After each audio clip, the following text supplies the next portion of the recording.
In the opening moments of our story, picture this. The year is deep in the chaos of World War II, and a group of exhausted, frightened German prisoners of war men who had been hardened by combat, indoctrinated by propaganda, and conditioned to fear everything about the United States were standing aboard a transport ship approaching the American coastline, expecting to see a hellish landscape of devastation, cruelty, and punishment. Because everything they were ever told by Nazi officers suggested that Americans were brutal, merciless, and eager to torture their enemies. Yet as the fog lifted and the shoreline came into focus, their eyes widened in disbelief, their breath catching in their throats.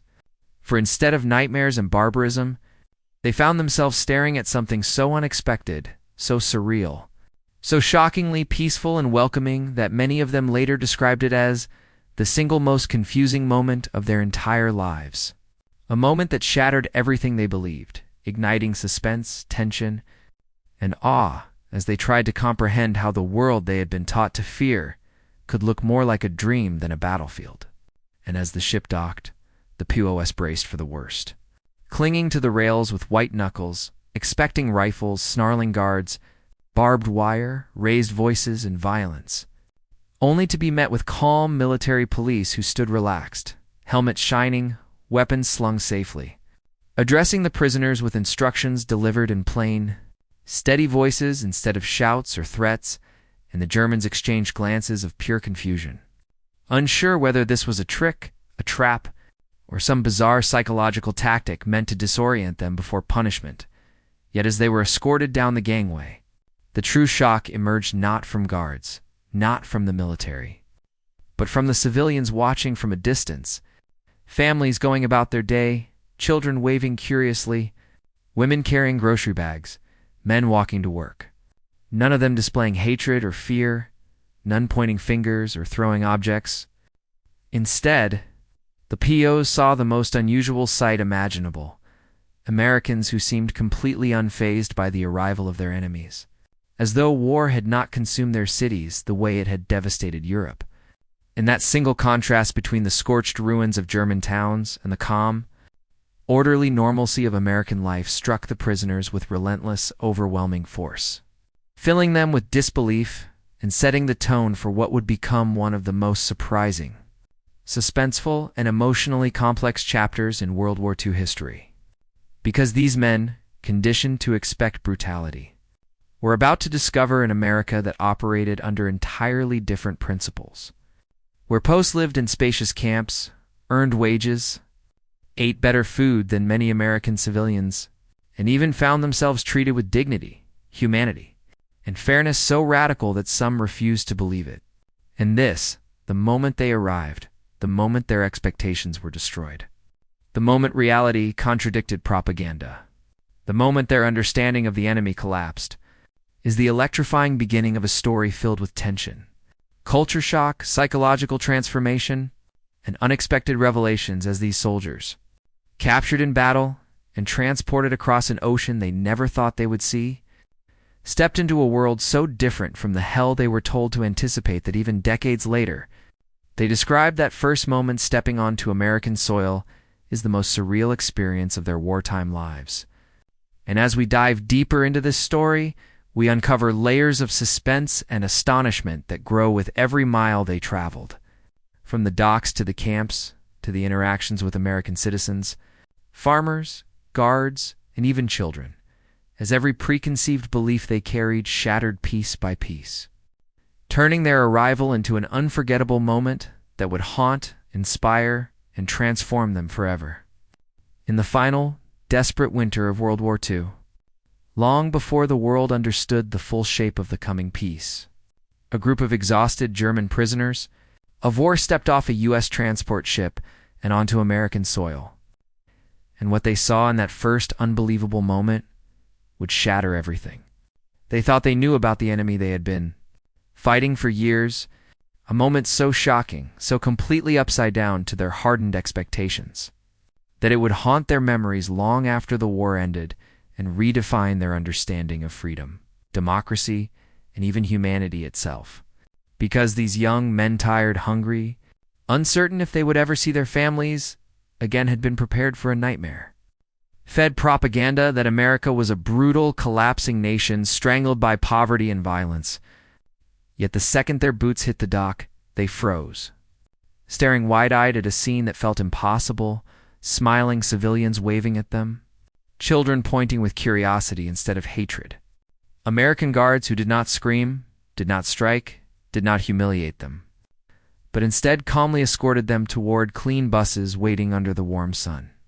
And right then, right in that surreal pause before the next step forward, many of these soldiers whispered the same stunned question: are we really prisoners?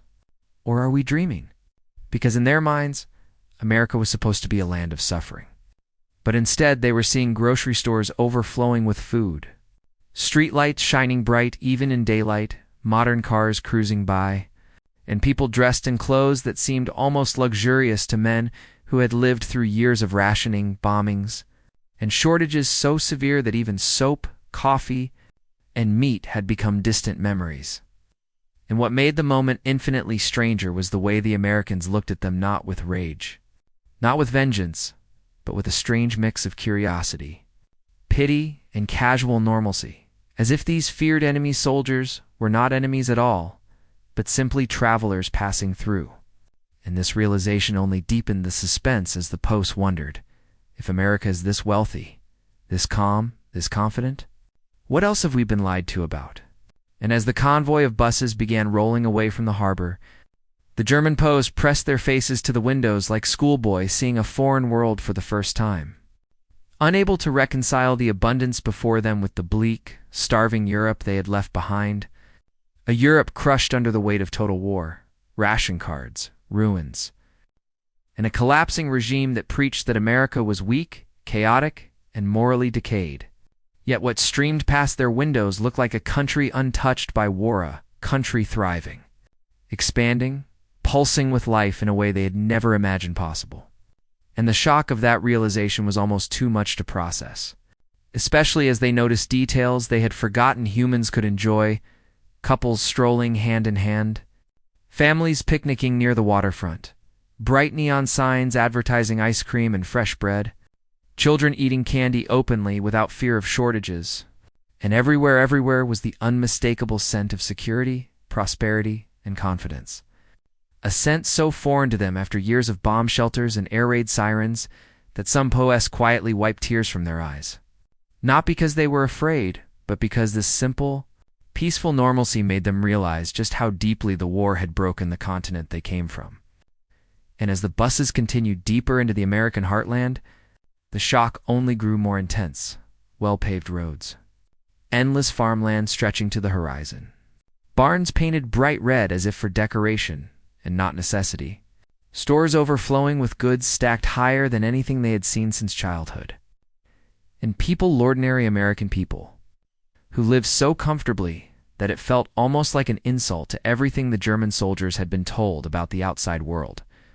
And the suspense began to twist inside their minds as they whispered to one another, if this is the enemy nation we were supposed to fear, what kind of world were we actually fighting for?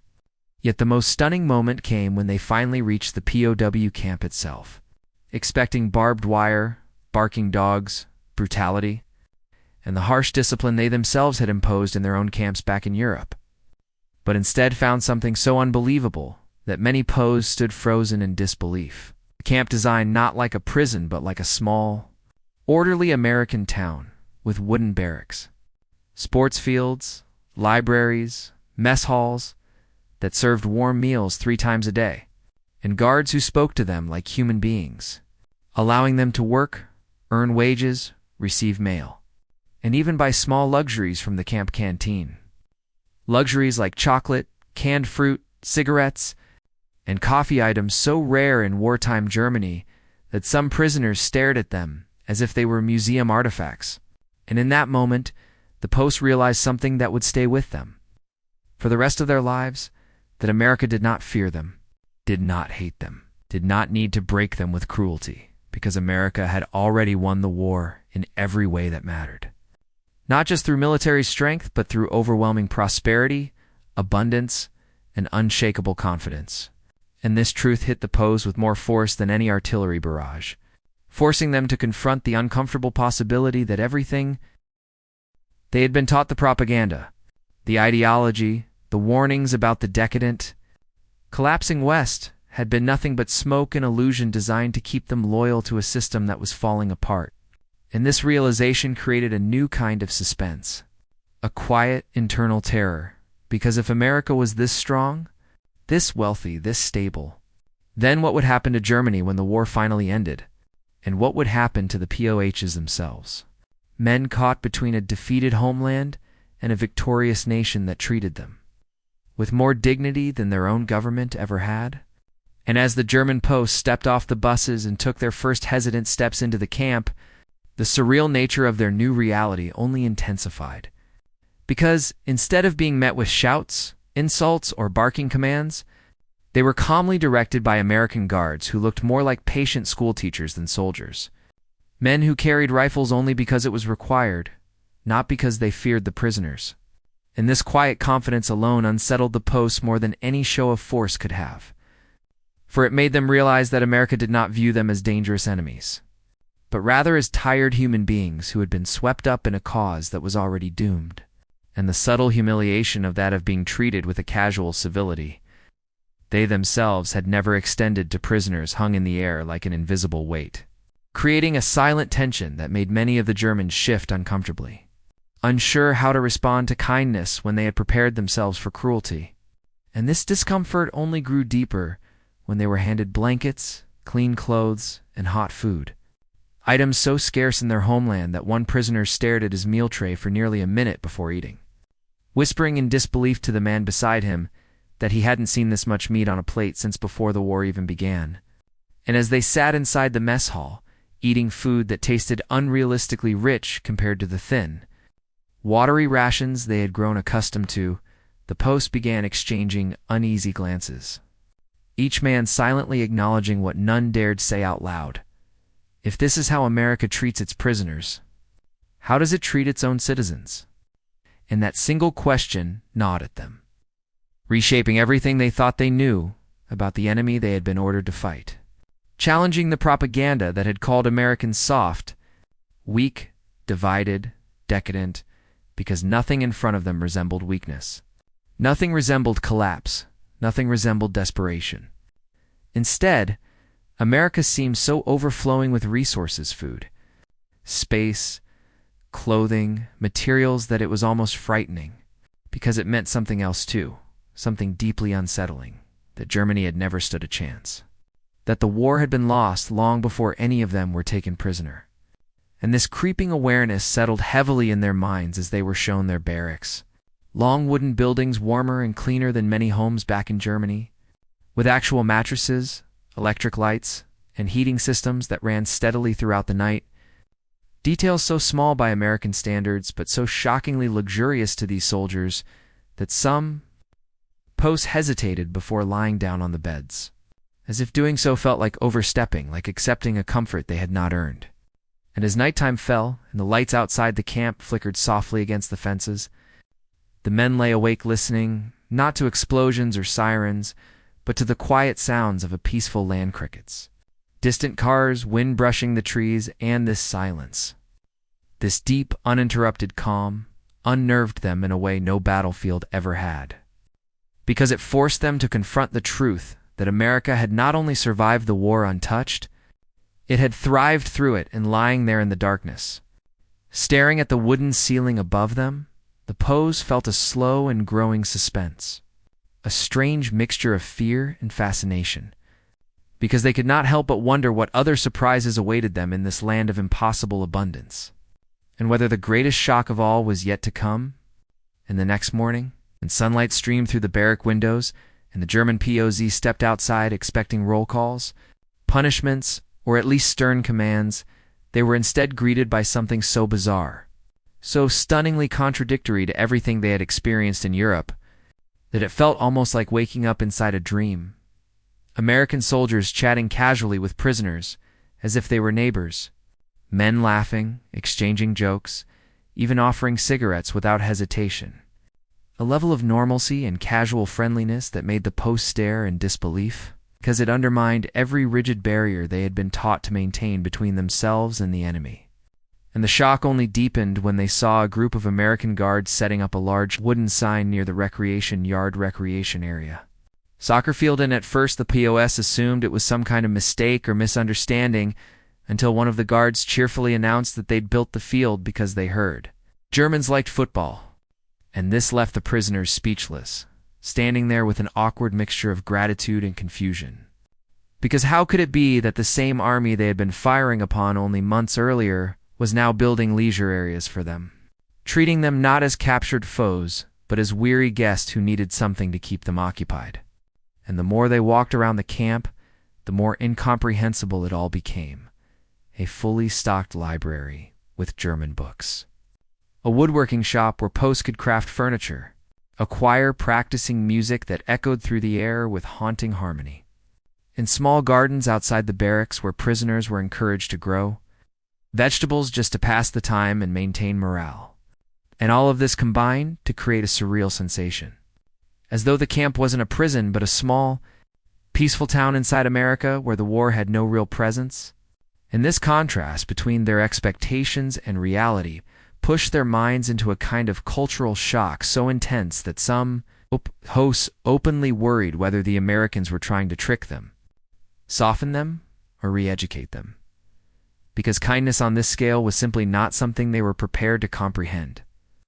Yet even those suspicions dissolved the moment they began working outside the camp, stepping into American farms where they saw orchards stretching over vast acres, barns overflowing with grain, tractors gleaming with fresh paint, and farmers who greeted them not with fear, but with a nod, a handshake, sometimes even a meal shared at the edge of a field. And these farmers, many whom had lost sons in the war, still treated the prisoners with a level of humanity that shook the German soldiers to their core. Because instead of bitterness or vengeance, they encountered patience, dignity, and a quiet sense of decency that transcended the politics of nations. And as the posts worked under the wide American sky, feeling warm sun on their faces while listening to farmers talk about harvests, baseball games, county fairs, and ordinary life, they began noticing something that unsettled them far more than any military force could have. America's world was enormous, peaceful, productive, and utterly simple. A land where people lived with a stability and prosperity that seemed impossible after years of devastation in Europe. And this realization made the posts feel as though they had stepped into the future, into a version of society that Germany could not reach even after decades of rebuilding. And each passing day deepened this revelation as they saw more of America's infrastructure. Endless roads smooth as polished stone. Trains running with clockwork precision. Trucks transporting goods in quantities the POS had never witnessed. And everywhere a sense of optimism, a belief in abundance. A confidence in tomorrow that was so powerful it felt almost like a weapon, because it made the war seem small and distant compared to the unstoppable momentum of American life. And as these impressions accumulated, layering on top of each other like bricks in a collapsing mindset, the German POS felt their previous worldview fracture and crumble, leaving them in a suspended emotional state where admiration, confusion, envy, and disbelief mixed into a single, overwhelming thought that none of them dared speak aloud. If this is what America was before the war ended, what will it become after it wins? And that question, haunting, unanswerable, filled with a suspense they could feel in their bones, followed them every moment of every day, making each new discovery, each small kindness, each unexpected detail of American life feel like another piece of a puzzle that revealed a frightening truth about their enemy's strength. A truth that would ultimately become the most shocking and unforgettable part of their entire time as prisoners in the United States. And as the weeks passed, the German posts began to notice something even more shocking. Something so subtle at first that many of them dismissed it, only to realize later that it was the single most significant difference between America and everything they had ever known. Freedom was everywhere, woven into everyday life so deeply that Americans barely seemed aware of it, yet the posts felt it in every interaction, every small detail, every unguarded moment.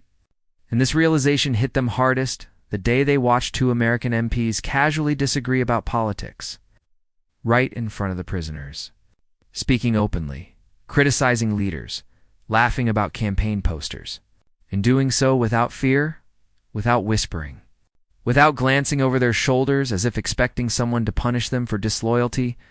And the Germans were stunned, truly stunned, because in their world, political dissent, even mild disagreement, could cost a man his freedom or his life. Yet here in America, such discussions were so normal, so ordinary, so harmless that the guards treated the presence of POS as irrelevant, further emphasizing a freedom so natural to Americans that they didn't even think about it. And this small incident spread through the German barracks like wildfire, sparking whispered conversations long into the night as the prisoners struggled to comprehend a society where authority could be questioned without consequence, where leaders were criticized openly, where newspapers printed opinions freely, and where ordinary citizens debated ideas without fear. And the more the posts observed, the more startling the contrast became, especially when they were occasionally allowed to listen to American radio broadcasts, hearing lively debates, comedy shows, jazz music, advertisements for products they had never imagined, and news reports that did not sound like propaganda but rather like transparent discussions of events, even acknowledging failures or mistakes, something unthinkable in Germany at that time. And this transparency, this openness, this cultural confidence rattled the posts even more than America's physical abundance did, because it revealed a society built not on fear or control, but on participation, diversity, and self-criticism. A society so secure in its identity that it had nothing to hide from its own people. And as the POs absorbed these realizations, they began to understand something that sent a chill through the entire camp. America's greatest strength wasn't its weapons, its factories, or its endless supplies. It was the mindset of its people, the collective belief that they had a voice, that their opinions mattered, that their government existed to serve them. And this belief produced a confidence, a unity, a national momentum that no dictatorship could replicate. And recognizing this unsettled the German prisoners on a deeper psychological level, forcing them to confront uncomfortable truths about their own nation, their own leaders, and the ideology they had been raised to follow without question. But the shock didn't stop there, for as they continued working on nearby farms, the POS were invited to church services, community events, and even holiday meals, not as prisoners but as temporary workers. And while not all accepted, those who did returned to camp with stories that sounded absurdly impossible.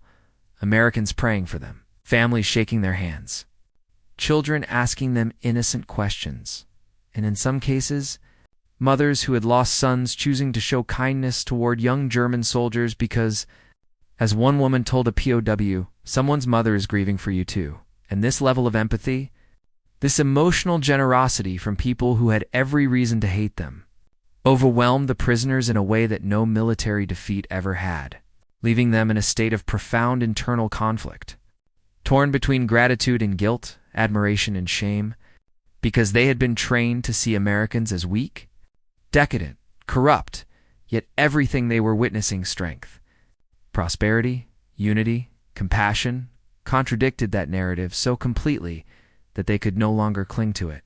And so as the sun set over the American countryside, painting the sky with warm orange light that seemed to stretch endlessly across the horizon, the German POS sat outside their barracks in silence, watching the peaceful world around them and trying to reconcile it with the broken, bombed-out Europe they left behind. And in this quiet moment of reflection, many of them finally understood why arriving in America felt like stepping into another universe, why every day brought a new shock, why every sight contradicted everything they had believed, and why the single phrase whispered throughout the camp had become almost a mantra: this place. It should not exist during a war. And yet it did, existing not as an illusion or a temporary miracle, but as a testament to the vast, unstoppable force of a nation that had not only avoided destruction, but had grown stronger through conflict, leaving the posts suspended in awe and dread as they realized that their time in America was going to change them forever, shaping their beliefs, their perspectives, and their understanding of the world in ways they could never have predicted. When they first stepped off those buses and stared at the sky in disbelief, wondering what other impossible, unsettling, unforgettable experiences awaited them next. As the months passed and the German POWs came closer to the end of their time in America, they began to sense a strange emotional shift spreading quietly through the camp. An unspoken awareness that they were on the edge of a moment they had never prepared for. Because although they had arrived expecting brutality, punishment, and misery, they now faced something far more unsettling: the realization that leaving America might be harder than arriving. And this thought alone created a suffocating tension that grew heavier with each approaching week. For as rumors of repatriation circulated, the prisoners felt a conflict tearing through them. A mixture of relief, fear, nostalgia, and a gnawing uncertainty that made them question everything they once believed. And this emotional storm reached its peak on the day the camp loudspeakers crackled to life, announcing that the first groups of prisoners would soon be transported back to Europe, a continent still scarred by bombed-out cities, starving civilians, shattered governments, and the lingering aftershocks of a war that had demolished entire nations. And when the POs heard this, they looked around the camp: the peaceful lawns, the soccer fields, the gardens they tended, the barracks that had become familiar homes, the American guards who treated them like fellow men rather than enemies, and an eerie, heavy silence swept through them, for they realized with a sting of dread that they were about to leave a land where they had experienced the most unexpected kindness of their lives, returning to a homeland that no longer resembled the one they left. And this brutal contrast settled like a weight on their chests, making the air in the camp feel thick and suffocating. And the final shock came when the American guards approached them, not with orders or threats, but with handshakes, warm words, and even small parting gifts: pocket knives, photographs, letters of friendship.